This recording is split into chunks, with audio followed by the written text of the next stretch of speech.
বাংলাদেশের মানুষের মুসলিমদের মধ্যে ভালো করে জিজ্ঞাসা করেন, তোমরা কার ইবাদত করো? তারা বলে আল্লাহর ইবাদত করি। নিঃসন্দেহে তারা আল্লাহর ইবাদত করে, কিন্তু যেটা করে না সেটা হচ্ছে একমাত্র আল্লাহর ইবাদত করে না।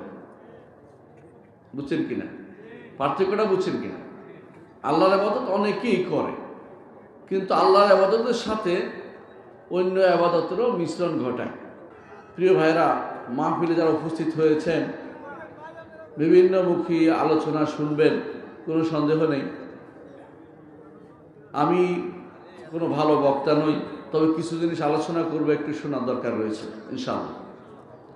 যে আয়াতগুলো আমি তেলাওয়াত করেছি এগুলোর কিছু ব্যাখ্যা আমি করব।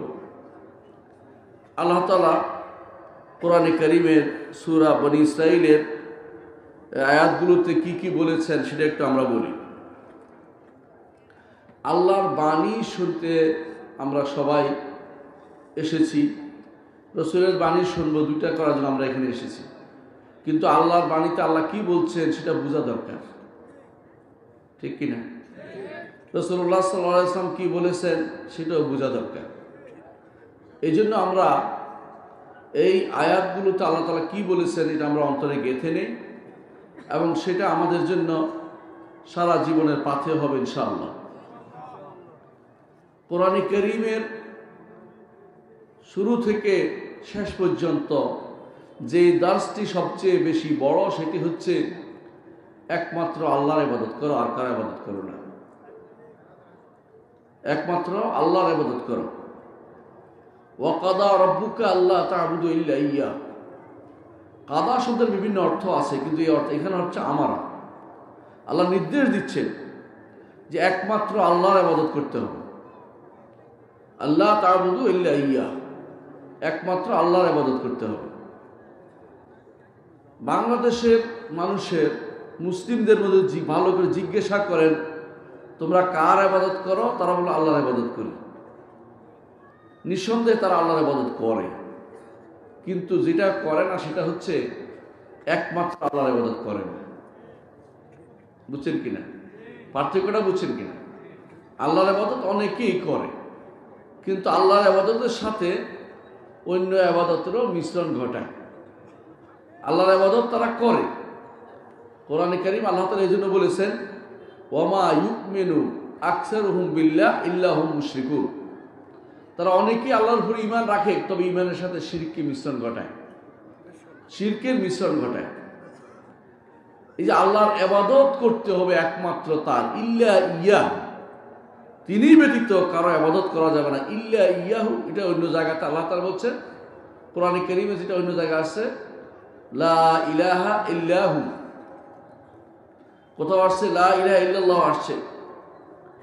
তাহলে বোঝা গেল, আবার নবীরা এসে একটা কথাই বলতেন, নবীরা, সমস্ত নবীরা একটা কথাই বলতেন, ইয়া কওমে ইবুদুল্লাহ মা লাকুম মিন ইলাহিন গায়রু। হে আমার কওম, একমাত্র আল্লাহর ইবাদত করো, আল্লাহ ব্যতীত তোমাদের আর কোনো ইলাহ নেই। সমস্ত নবীরা এই জন্য প্রেরিত হয়েছে, এবং কোরআনগুলো অর্থাৎ আল্লাহর বাণীগুলো সব এই জন্য নাজিল হয়েছে। এটাও কোরআনে কারীমে আল্লাহ তাআলা বলেছেন যে আল্লাহ তা'বুদু ইল্লাল্লাহ। কোরআনের কথা বলে আল্লাহ তাআলা বলছেন, কিতাবুন ফুসসিলাত আয়াতু সুম্মা উহকিমাত আয়াতু সুম্মা ফুসসিলাত মিন লাদুন হাকিমিন খাবীর। আল্লাহ তা'বুদু ইল্লাল্লাহ, আল্লাহ ব্যতীত কারো ইবাদত করা যাবে না। এটা কিন্তু কোরআনেরও দাবি। সমস্ত আল্লাহর কিতাবের দাবি হচ্ছে আল্লাহ ব্যতীত কারো ইবাদত করা যাবে না। ইবাদত আল্লাহ করে মানুষে। আরবের মুশরিকরা আল্লাহর ইবাদত করত, আরবের মুশরিকরা আল্লাহর ইবাদত করত, হজ করত।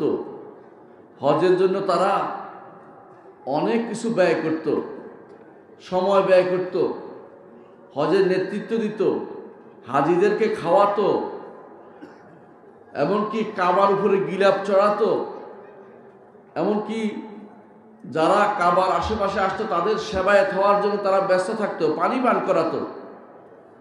তাহলে ইবাদত তো আল্লাহর হতো। পার্থক্য হয়েছে কোন জায়গায়? একমাত্র আল্লাহর ইবাদত না, একমাত্র আল্লাহর ইবাদত হতে হবে। আল্লাহর নির্দেশ, রাসূলের নির্দেশ, কোরআনের বক্তব্য, সমস্ত নবী রাসূলরা যে বক্তব্যটা দিতে এসেছেন সেটা হচ্ছে একমাত্র আল্লাহর ইবাদত করো, আর কারো ইবাদত করো না। আবু জাহালের মতো ব্যক্তিও আল্লাহর ইবাদত করত, কিন্তু একমাত্র আল্লাহর ইবাদত করত না। আবু সুফিয়ান, তিনি ইসলাম গ্রহণের আগে তিনিও আল্লাহর ইবাদত করতেন, কিন্তু যেটা করতেন না, একমাত্র আল্লাহর ইবাদত করতেন না। এই জন্য তিনি উহুদের যুদ্ধে বলেছিলেন, হবল, হবলের জয় হোক। অথচ তিনি আল্লাহর ইবাদত করতেন। পার্থক্য হচ্ছে আল্লাহর ইবাদতের সাথে অন্য কারো ইবাদত করলে আল্লাহর ইবাদত করা হয় না। কারণ রাসূলুল্লাহ সাল্লাল্লাহু আলাইহি ওয়াসাল্লাম বলেছেন, হাদিসে কুদসিতে আল্লাহ তাআলা বলেন, হাদিসে কুদসিতে আল্লাহ তাআলা বলেন, আনা আগনা শুরাকা আনি শিরক, মান আমিলা আমালান আশরাকা ফীহি মাই গায়রি তারাকতুহু ওয়া শিরকা। আনা আগনা শুরাকা আনি শিরক, শরীক যারা করে তাদের থেকে অংশ নেওয়া থেকে আমি মুক্ত। আমি ধনী, ধনী বুঝেন না, আমরা বলে ধনী, আমি অমুখাপেক্ষী, কোনো অংশ নেওয়া থেকে আমি অমুখাপেক্ষী। আল্লাহ তাআলা বলছেন কোনো কিছু তিনি অংশ নেবেন না, তাকে দিতে হলে পুরোপুরি দিতে হবে। সালাত তার জন্যই পড়তে হবে, যাকাত তার জন্য দিতে হবে। সালাত যদি কোনো অন্য কারোর জন্য পড়েন, যাকাত যদি আল্লাহর জন্য দেন, হজ আল্লাহর জন্য করছেন, সওম অন্য কারোর জন্য রাখছেন, আল্লাহ তাআলা কোনোটাই নেবেন না, কোনোটাই নেবেন না। একটা শিরিক পাওয়া গেছে, বাকি সবগুলি বাদ হয়ে গেছে। আপনার জীবনের সমস্ত আমল বরবাদ হয়ে গেছে। হজ করে আসছেন, কষ্ট করে আসছেন, ইবাদত করে আসছেন, রাত্রি জেগে আপনি তাহাজ্জুদ গুজার, তাহাজ্জুদ পড়েন, কিন্তু জীবনের শেষ মুহূর্তে এসে একটা শিরিক করেছেন, আপনার জীবনের সমস্ত আমল বরবাদ হয়ে গেছে। এবং এই কেন বরবাদ হয়েছে? কারণ আল্লাহ তাআলা অংশগ্রহণ করেন না। ওই আমল বরবাদ হয়েছে তা না, সমস্ত আমল বরবাদ হয়ে যায়। শিরিক সমস্ত আমলকে নষ্ট করে দেয়। সেই জন্য প্রত্যেকটি মানুষের উচিত যেন শিরিক না হয়, একমাত্র আল্লাহর ইবাদত হয়, এইটা যেন বাস্তবায়ন করে। ইবাদত কার হবে? আল্লাহ, তিনি ব্যতীত কারো ইবাদত করা যাবে না। কেন আল্লাহ তাআলা সূরা সাবার 22 নম্বর আয়াতে 22-23 নম্বর আয়াতে কথাটা বলেছেন? কুল উদউল লাযিনা জাআমতুম মিন দুনিল্লাহ, হে নবী আপনি বলে দিন, তোমরা যাদেরকে আল্লাহ ব্যতীত তোমাদের বিশাল বিশাল ক্ষমতার অধিকারী মনে করেছো, লা ইয়ামলিকুনা মিসকালা যাররাতিন ফিস সামাওয়াতি ওয়ালা ফিল আরদ, আসমান এবং জমিনের এক বিন্দুরও তারা মালিক নয়। আপনি তো এত মনে করে বসে আছেন, আপনার আশেপাশে বড় বড় যে সমস্ত মাজার আছে, যে সমস্ত আউলিয়া আল্লাহরা আছে, ওরা অনেক কিছুর মালিক। এমনকি কখনো কখনো শোনা যায় তারা বলে মৃত্যুর পরে ওলি আল্লাহদের ক্ষমতা নাকি আরো বেড়ে যায়। নাউযুবিল্লাহ। লা ইয়ামলিকুনা মিসকালা যাররা, যে ব্যক্তি যার মালিক নয় সে দাসত্ব দাবি করতে পারে না। আল্লাহ তাআলা আপনার মালিক কিনা? আল্লাহ আপনার মালিক কিনা? সন্দেহ আছে? সন্দেহ থাকে তো ঈমান নাই, সন্দেহ থাকে তো ঈমান নাই।